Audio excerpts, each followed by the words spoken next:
How to see background apps running on Android phone.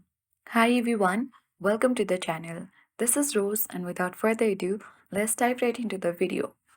First launch settings application on your device.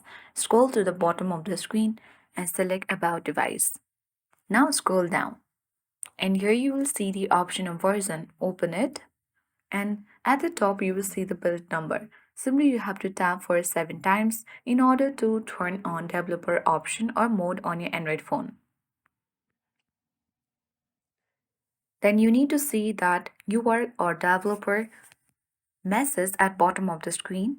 Come back, select additional settings, scroll down, tap developer options.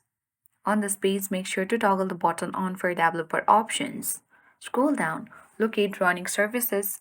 This will help you to view and control currently running services. So let's open it. And these are all the application that has been running on your foreground or background. So I hope this guide was helpful. If it was, then do like, share, comment, and don't forget to subscribe. Thank you for watching and see you in the next video.